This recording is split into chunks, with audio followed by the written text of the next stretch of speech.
Hey, what's up, Antichrist Magazine? We are Anthea. My name is Diego Valadez. I am the singer slash keyboard player. My name's Peter. I play the drums. Hey, what's up, guys? I'm Juan. I play guitar and I do the backup vocals. How's it going? My name is Marcos. I play guitar. It's EJ and I play bass and sometimes backup vocals.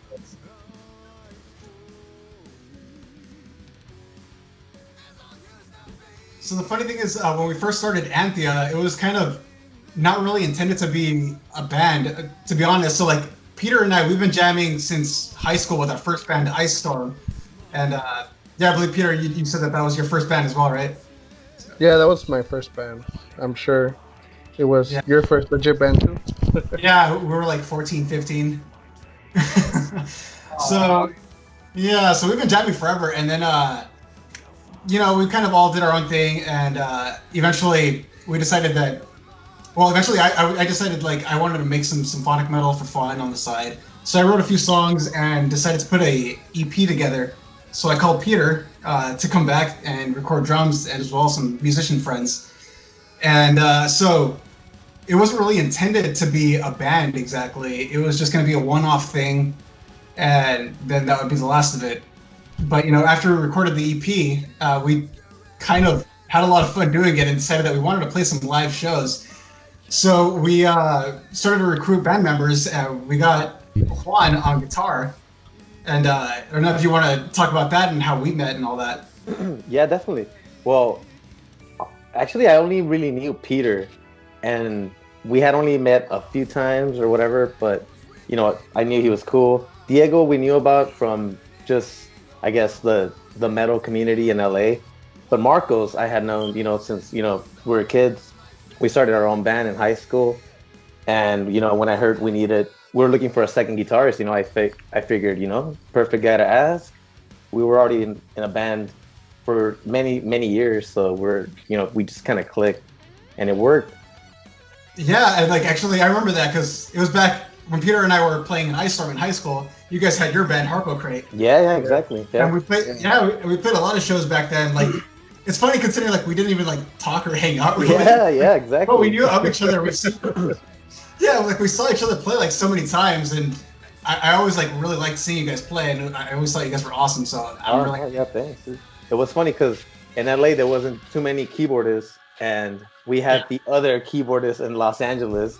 So it was always either you're jamming out with that guy or you're jamming out with Diego, because there's not a lot of keyboardists hanging around in LA. So especially for metal, Yeah, and and it kind of just worked out really naturally. And at first we had a different bass player, but things kind of didn't really work out there. So we had posted an ad on Facebook, just basically saying, bass player wanted, and EJ actually responded. That was me. Yeah, and if you want to talk about your experience auditioning and trying out for the band and all that. Yeah. So at the time, I think I was kind of done with music and bands, and especially bands. I was kind of doing my own solo project for a bit. But then I was like, man, I kind of miss having bandmates and stuff and having a group on stage. And I was like, all right, let me look for some bands to try to audition for. And then I saw some ads. I was kind of curious about other bands, but then you posted that one video of you guys playing. And I was like, all right, I kind of always wanted to be in a band like this. And I finally had my chance, maybe. So I messaged you, and we got together. It worked out pretty good. I looked at you guys. I was like, all right, I think this could work out. Yeah, that was one thing that I really Not only were you an awesome bass player, man, you impressed us with that for sure. But we've all basically known. But like I was saying earlier, we've all basically known each other or have known of each other since high school. Yeah. So basically you joined us in our friend group years later on, but I feel you really meshed with us really well, and I don't know, I feel we all really. Yeah, exactly. Yeah, definitely. So that's been awesome. It was pretty cool. Yeah. And as for the band name, as I was saying earlier, this was just going to be a one-off thing when we did that EP. But I didn't want to call it these were just songs that I had wrote for fun. But I didn't want to just go with the Diego Band or something like that. So I basically I basically just decided to make up a fake band name, and I was like replaying all the old God of War games at the time, and like for those who played like the original games, like they are about Greek mythology and whatnot. So the name Athena came to my mind, but I thought that was kind of too on the nose, so I just switched up a little bit and we went with Anthea instead. And so sometimes I do wish I put a little more thought into it, but I think it kind of worked out anyway. So it's kind of yeah. The logo looks cool.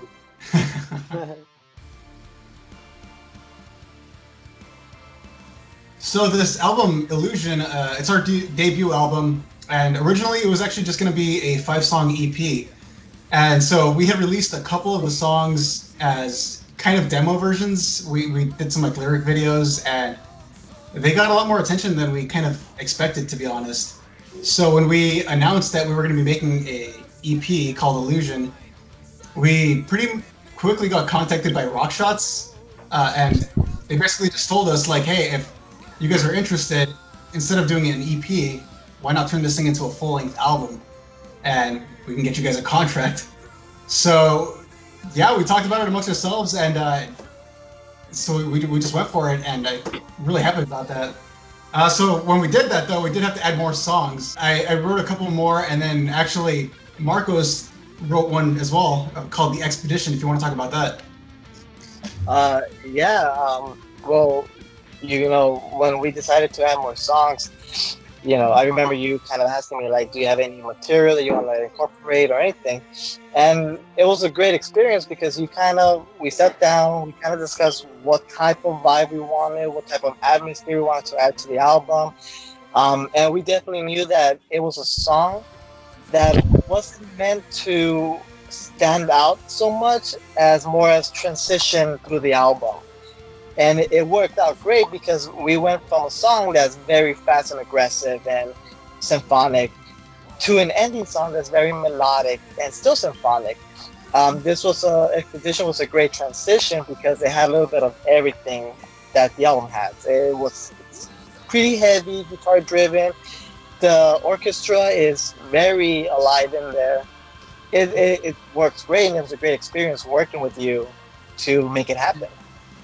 Yeah, man, you're saying it's a transition song, but honestly, dude, that's like probably my favorite song on the album. I mean, honestly, I think it's no, because like I don't know, I think I just really enjoyed the experience of like being able to collaborate and work on a song together.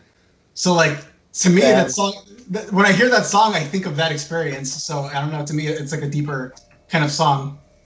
And I'm glad to hear that because it kind of does work well. Because it both has your input, the band's input, and my input all mixed into everything. So it is a song that, you know, sums up what Anthea kind of is in a sense, because it has the dark, harsh screams that Juan adds to it, you know. It has some bass lines that EJ kind of drives in with that chorus. It has your vocals, drums, Peter's drums. It has a little bit of everything, so it was a great song. I think it has more of a atmosphere that we all kind of bring live as well.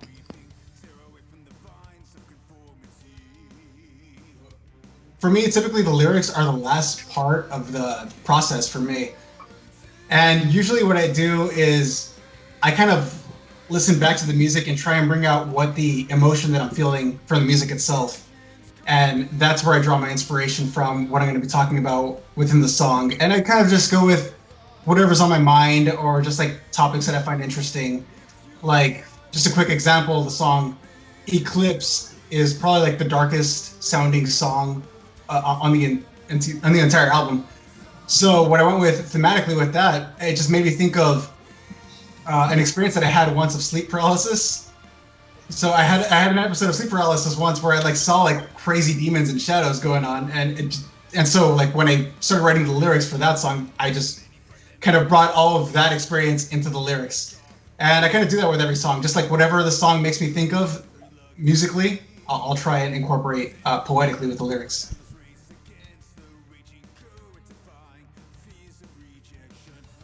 So the album cover art was made by this guy, Ricky Silva of Interfectum Studios, and he's done all of our artwork up to this point. and he always just knows exactly what we're talking about whenever like we have an idea of what we want him to do.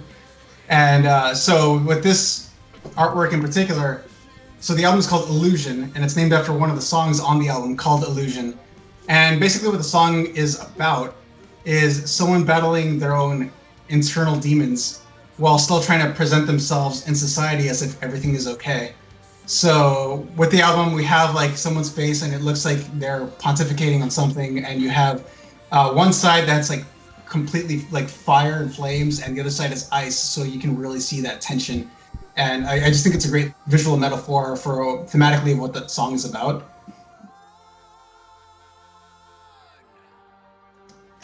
So like we were saying with Rockshots, so first we announced that we were going to make an EP called Illusion, and Rockshots contacted us to make Illusion into a full-length album. And so after we signed the deal, they've been really great to us, and just getting us a lot of press and a lot of interviews, and they've really been doing a great job on like hyping the album. And yeah, I think, in my opinion, I do think it's important to have a label deal depending on what you're trying to do. So like, if you just want to, make music for fun and like upload it on SoundCloud or Bandcamp, that's cool. I mean, yeah, go right ahead. But I think if you do want to get to that next level with your like music as a career, I do think that at a certain point you can be overwhelmed with all of the extra, all the extra work that goes into like really promoting your band and like and booking things like this. So, and then eventually maybe like the music itself gets lost in putting so much effort into promoting the band itself. Well, all right. Okay. Well, I'm just going to be straight up. I did not like the idea at first, but seeing what Rockshots is doing, I'm actually okay with it. I'm like, oh, wait, they're actually like helping out and like getting us some exposure. So I think that's pretty cool. Because normally, like, even like friends I talk to, like at first I mentioned that like, oh, my band got signed. Like, does that mean anything these days? I'm like, well, normally no, but I actually like I was a naysayer too, but I think they're kind of changing my perspective a little bit. And yeah, no, Rockshots is doing a good job. So thanks, guys.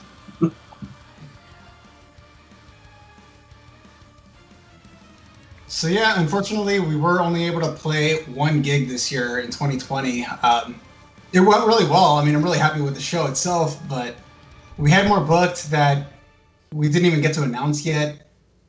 But, that's just, it is what it is. And just like everyone else, we just have to kind of wait this out. And yeah, hopefully sometime next year we can start performing and touring again. So far, only one show has actually been announced for next year. And hopefully everything else can be like settled and rescheduled properly, and we can start making official announcements.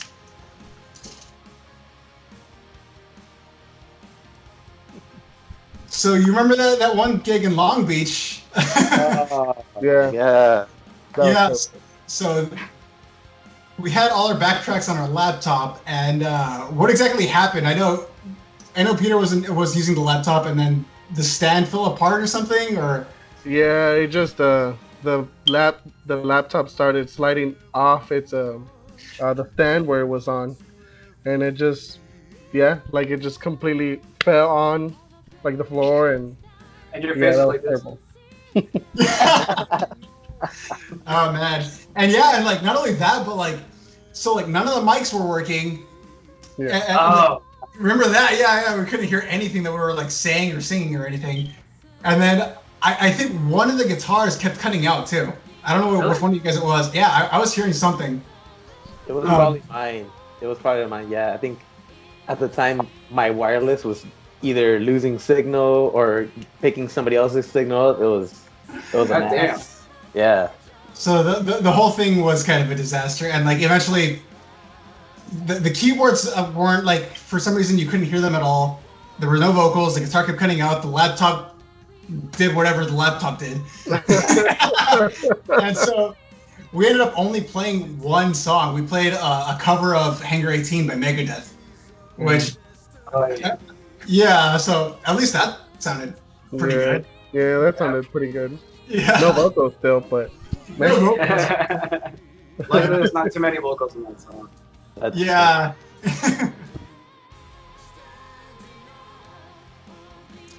Well, with me, and you guys already, I'm sure, expected this answer from me, but I loved the new Nightwish album, Human Nature. And yeah, no, they're masters of symphonic metal. Like they know, yeah, they always like impress. And the first, it's like a 2-disc album. So like the first album is like a full-on symphonic metal album with a lot more metal and the symphonic.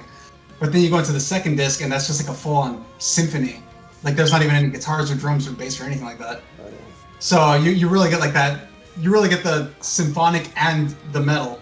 So I don't know. I found that really impressive. And on top of that, I've also been listening a lot to Delane's newest album called Apocalypse and Chill, which is very appropriate. Yeah, it's very appropriately named for 2020, to be honest. Yeah. Yeah, that's pretty appropriate. I've been listening to a lot of a Japanese band called the Lucky Morpheus. It's like a symphonic kind of dark, also gothic like type of band, you could say. The drums, honestly, to me, like on any of their music has been awesome, but just the any of their albums are like really badass, honestly. So lately, I've been really bumping the latest Soilwork album, and I'm not even gonna try to pronounce the name because I don't want to butcher it, but it's just awesome from start to finish. I don't know if you guys have heard it. It's just sick, you know. They never disappoint. Also, it's like a year old, but Evergrey's latest albums just I have to listen to that at least once a day, you know, just to get me by. Well, it's not recent. However, I tend to revisit a few albums from time to time, and one that I've been really listening to as of late is Behemoth's The Satanist. And it's just an amazing album that it's just one of those things. Behemoth just puts out so much good work, like Gojira, like Evergrey, that no matter how old it is, it always sounds like it's new, and you can always find something by revisiting those bands and those albums. So there was one band I always got shit for liking in high school, and that was Trivia. Oh, Dude, Trivia's awesome. So okay, I'm so glad you guys think so. Or like, yeah. So yeah, I was like, they're like kind of like my like secret pleasure. I wasn't allowed to tell anyone that I liked them. But then like in like 2010, I kind of stopped listening to metal and stuff for a few years, and then very recently I heard a new Trivian song, and I was like, whoa, like this is them. They sound kind of different. It's called What the Dead Man Say, their new album. And I listened to it, I'm like, holy shit, like, they really matured. Because before it was like, the early days were like hardcore screamo. And normally I'm not into that, but they were the one exception for me. But yeah, no, like, Matt, the singer's singing, like, got a lot better. He does a lot of clean stuff now, mixed with the screaming stuff. And they're just guitar work and the drumming, just everything, like, they sound like they grew up, which sounds super cool. So yeah, no. So and I started listening to like the previous albums. I'm like, oh okay, like hearing the progression, like the couple albums that I missed in the last like 6 years or so. And it was like cool hearing them grow up. So. Yeah, unfortunately, obviously, there's no shows of any kind right now. But I do think that after COVID is finally all over with, people are going to go back to shows, and these shows are going to be awesome. Like, I think we all miss, not only us as playing shows, but people miss going to shows. And I miss going to shows. And I think when we're able to go to, like, metal concerts, they're going to be some of, like, the best memories of concerts that we're going to have, like, in our entire lives, just because we've missed out for so long. Yeah, we've been a little bit deprived, you could say, from, doing a lot of fun activities. But especially for us is, doing shows and just hearing about shows and going out there and doing all of that, But, well, hopefully once this is all over, we could start having some fun again, playing shows and doing all that great stuff. I think you kind of you kind of hit it on the nail there. We're saying like not only do we miss playing, but it's about also seeing the shows as well. Because I really think that being a musician is also being a fan.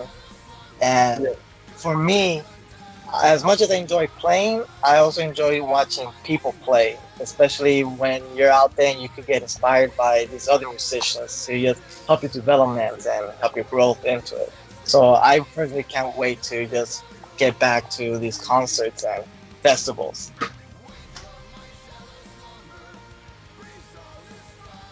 So at the time of this recording, I'm not sure when this is going to be posted, but so far we've released our first single for this upcoming album. The single is called Moirai, and we do plan on releasing a couple more singles leading up to the album release, Illusion, and that'll be out October 23rd.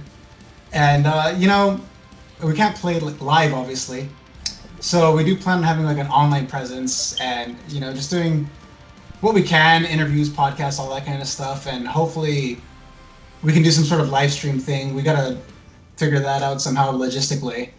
But yeah, we will definitely be active, and in the meantime, maybe even start writing and working on the follow-up. Who knows? All right, yeah, so one more time. We are Anthea. It's spelled Anthea. You can find us on antheametal.com.